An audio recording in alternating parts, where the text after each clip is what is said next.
In this episode, we're going to review the Retevis RM40 VHF radio for marine use with DSC handheld.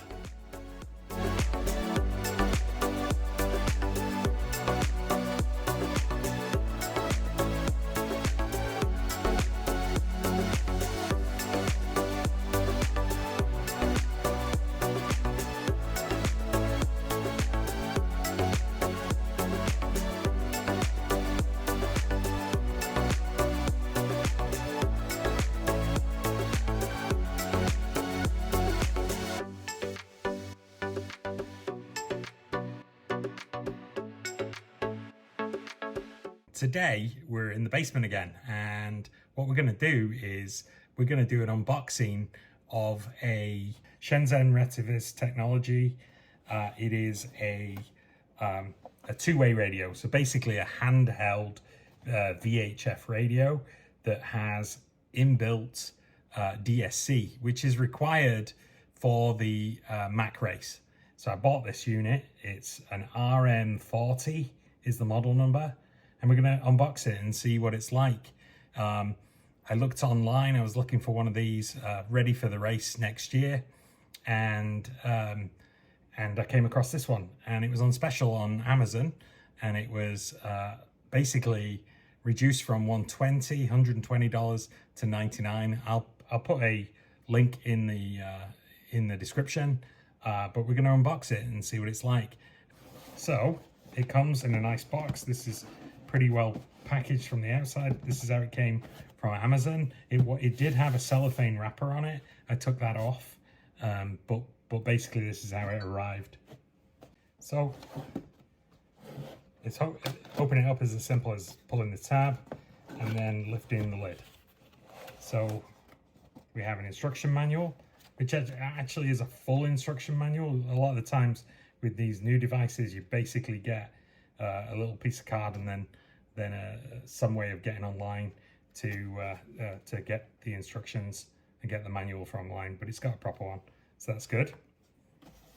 The main unit itself comes in a little packet, so it's in a little packet like this, plastic bag.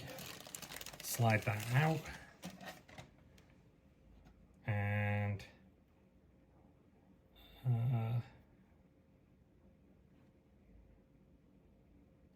so there we have it. That's what the handset looks like. So the handset looks like that. It's got the company's name there. It says GPS on the screen.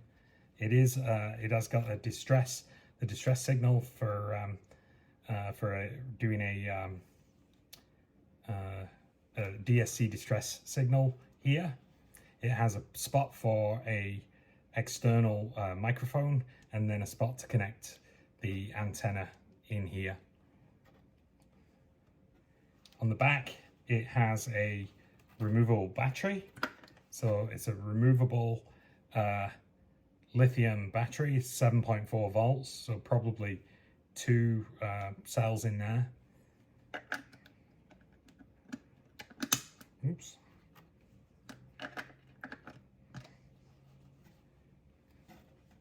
So that's the handset. Also in here we have the antenna, so I'm going to put that on straight away. So here's the antenna. It screws into here like so, and there you go. And then in here we also have a power cable that is for 12 volts. So there's a power cable for a cigarette lighter adapter. And we have the back. So there's a back here for a clip that screws onto there. So that screws on, and there's screws and everything in there. So I'll put that together in a few minutes. And then also in here there is a charging unit so that you can charge the device, or you can actually, so it looks like you can charge it, or you can charge this piece here is a piece in case you want to charge just the battery. So you can charge the entire unit by putting it in its case like that, or you can put this adapter in there and just charge the battery alone, which is good. I never thought they'd give us that, but that's a good piece of kit, that. And then here we have a power adapter. So this is a 110 adapter so that you can plug it in. So just a regular 110 adapter.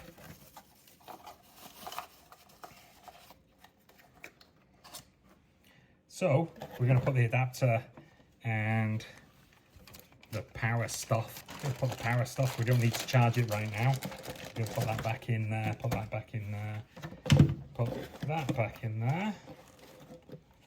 And I'm just going to put this to one side. Now this is in a sealed bag, so I'm going to get a knife and cut that open.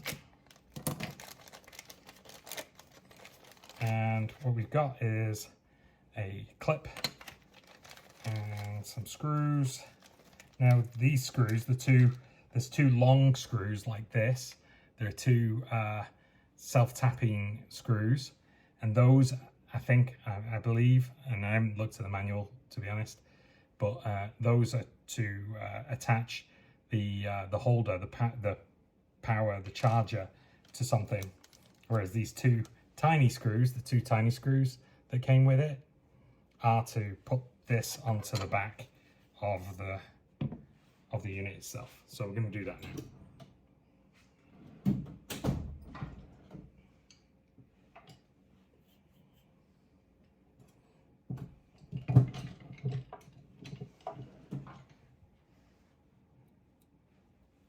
So, I'm going to put that on there.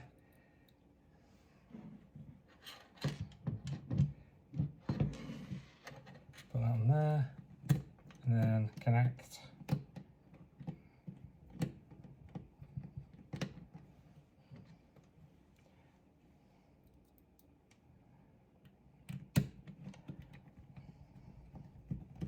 Try not to cross thread it. It is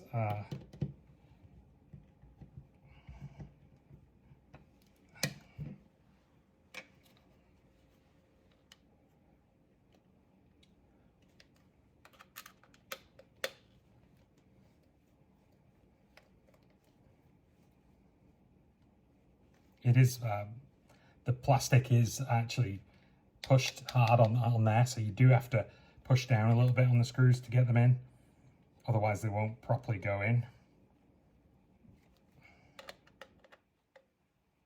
And there you have it. So that's that held in place. There is a little piece here where this can go through, so I'm gonna go through there like that, and then I'm gonna push it through itself like so. And there we have it. So that's fully set up. All right, so the next thing I'm going to do is I'm going to turn this on.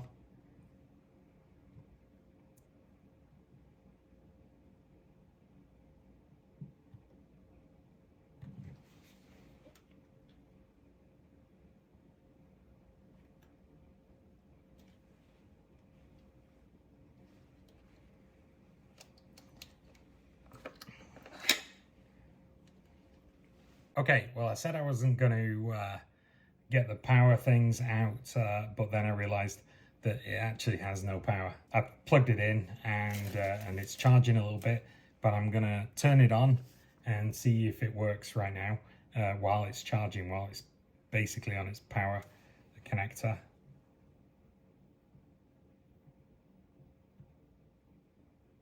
And no, it doesn't. All right, so we're going to leave this another hour or so and then come back. So it didn't come back on. So the radio, I could not turn it back on. Now earlier, before I did the unboxing, I did take it out and I turned it on, and it gave me the MMSI thing to enter the MMSI, and because I didn't have it, I turned it off, and it never started up again after that. So I think there's a software issue. So if you press cancel, it goes straight to the other screen and you're fine, and then later on you can go and put that in your own time. But if you turn it off, you may have problems. I've reported it to the supplier, and I hope they're going to investigate. But I'll let you know how that goes. So I did send the original unit back, and the supplier sent me a replacement. They were really good. It was really quick.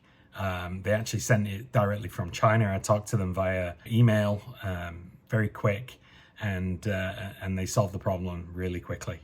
So support was really good, but I did need to get it replaced.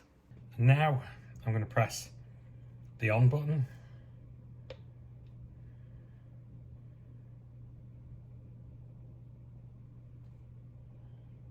I'm going to press and hold.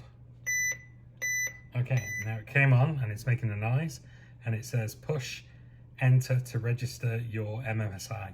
So push enter to register your MMSI. I have it on a piece of paper here, which I didn't have the first time I started it up. So I'm going to press enter, which there isn't actually an enter key. So I'm assuming you press OK. Okay, right. Now, what it's got is it's got a table like this, and the table allows you to scroll to which one you've got and then press OK. So we're going to do that. So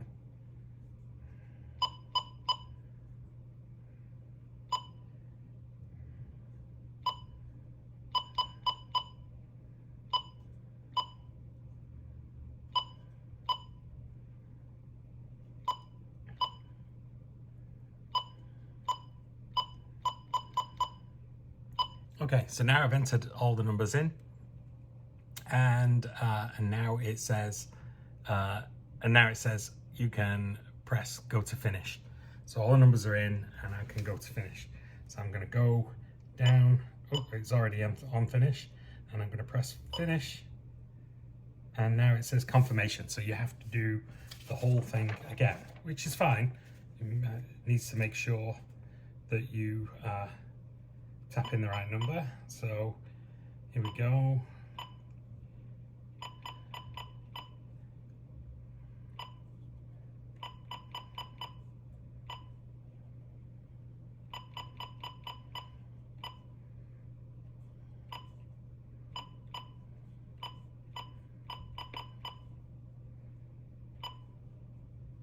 And then I'm going to press finish again, and it says MMSI successfully registered. So here we go. So here we got it right now. It says we're on channel 16, and it says no position and no time. Now I'm in the basement, so it may take a little bit to get a position, a GPS position. So I discovered something really interesting.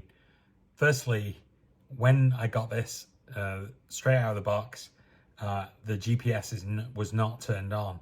So I was waiting for GPS connection, and it didn't happen. The way to get to that is that you press menu, and then you scroll to radio settings, and then in radio settings, what you'll see is GPS power, and you see how that is set to on now.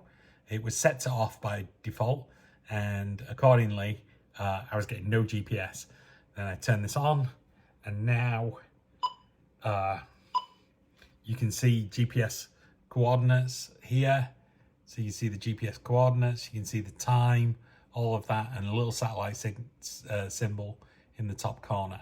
It's yeah, it's pretty good. I like it a lot, actually. It's quite a good radio. It's got a lot of features, and it's also very clear. The sound is very clear. One of the features it's got is dual watch, and I'll show you that now. So if I change the channel here, and I change it to, say, channel 10, and then I go to DW here, so it says DW, you press that, and it will basically watch 2 channels. It'll watch 16 and it'll watch 10. So so that it's as simple as that. It's really easy. When you transmit on 10. You can press 16 and go to 16, go back, or you just press dual watch again, and it goes back. So it's pretty straightforward. It's got a weather, and actually I'll show you how clear it is by going to the weather channel. It was mostly cloudy and 42. Once again, at Milwaukee it was 47 with fog. A few marine observations. At the Sheboygan Lakeshore, the air temperature was 46. Now remember, I'm in the basement. The winds were southwest.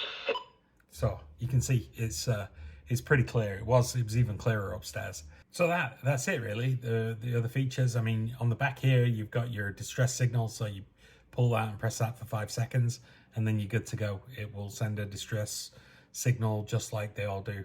Apart from that, it's quite a good looking unit. The PTT button is blue, so it's got a little blue line on it. It's quite a nice unit for $100. Cheaper than the next cheapest one was like 240. So I'm here at the boat again, and I'm going to do a quick test. And the test is to see how quickly this radio gets a GPS signal. So I'm going to turn it on in front of the camera and then watch when it says the position says. All right, so it should say no position when it comes on. No time, no position. And I'm not timing at the moment, but I will do it with the video time and display it on the screen when it comes up. There it is. It's probably only about 30 seconds really, maybe a minute, but it's pretty good, I think. So in conclusion, I really like this radio. It did have some troubles with the supply. The first one stopped working. It did work for a little while, but then I turned it off during the MMSI part where you put the MMSI in, and I think I bricked it. I've brought that up with the manufacturer. They did send me a new one, and the new one's been just fine. But that might be a software glitch that they're going to work on. They're going to let me know. They're going to pass that on to the engineering team and see if they can make do a trial and see if that works. But I'll let you know in the comments. But yeah, all in all, I think it's a good unit, especially for the money that it is. I'm really happy with it.